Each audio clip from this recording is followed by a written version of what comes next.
स्पष्ट है, क्लियर? तब असली सेवा तथा भक्ति का शुभारंभ होता है। तो ये जो श्रीमद् भागवतम में टोटल 18,000 श्लोक हैं, उनमें से ये जो श्लोक है वैष्णवों का प्राण है। सतांग प्रसंगान मम वीर्य संविदो, ये कौन बोल रहे? भगवान कपिल देव अपनी माता देवहूति को।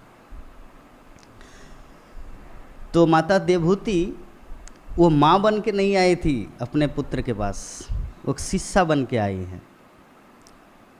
इस संसार में, हरे कृष्णा हरे कृष्णा, इस संसार में दो ऐसा रिश्ता है जो निस्वार्थ होता है।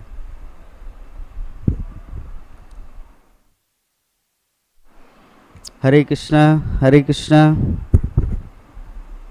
हरे कृष्णा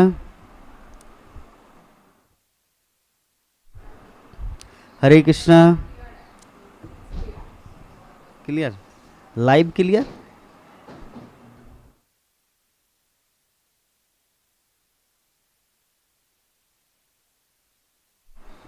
हरे कृष्णा। तो इस संसार में दो ऐसा रिश्ता है जो पूरी तरह से निस्वार्थ होता है। एक है गुरु शिष्य का रिश्ता और दूसरा है भगवान और भक्त का रिश्ता। तो यहाँ पे हम लोग जिस प्रसंग में डिस्कस करेंगे या जो डिस्कशन चल रहा है, एक गुरु और शिष्य का प्रसंग है।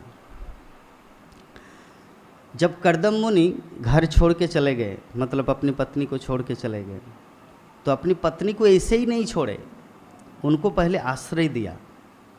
एक महान व्यक्ति का सबसे बड़ा लक्षण यह है कि वो अपने इर्द गिर्द में या उनसे कनेक्टेड जितने सारे संबंधी होते हैं उनको ऐसे ही बेसहारा नहीं छोड़ देता, उनको किसी न किसी का सहारा दे के ही चले जाते हैं।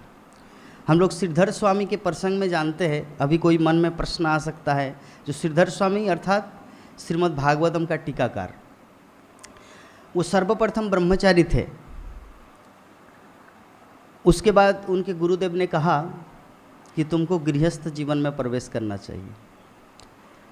तो गुरुमुख पद्म वाक्य चित्ते ते कोरिया का गुरुमुख अर्थात गुरुदेव की वाणी को कैसे ठुकराएं। तो उन्होंने शादी किया। तो शादी करने के बाद यथा समय बच्चा हुआ। तो बच्चा ऐसे हुआ, मतलब कोई जो होता है ना धाइमा उस दिन था नहीं, और घर में अकेले है श्रीधर और उनकी पत्नी, और बच्चा हुआ और पत्नी मर गई। उनका प्लान क्या था कि गृहस्थ जीवन में आए, तो गुरुदेव की इच्छा थी कि चलिए गृहस्थ जीवन में रहते ही हम भक्ति करेंगे, परंतु हुआ उल्टा। अभी पत्नी मर गए, तब या तो उनको दूसरा शादी करना पड़ेगा, या तो बकरी का दूध या गाय का दूध या जैसे द्रोणाचार्य आटा का दूध, ऐसे करके उनके बच्चे को लालन पालन में उनका पूरा जीवन चला जाएगा। जो कृष्ण भजन उनके जीवन का जो लक्ष्य है वो रहेगा नहीं। तो श्रीधर स्वामी ने विचार किया, बच्चा जन्म लिया और पत्नी मर गई, अभी वो सोच रहा है। इससे आधा घंटा 1 घंटा तक सोचा।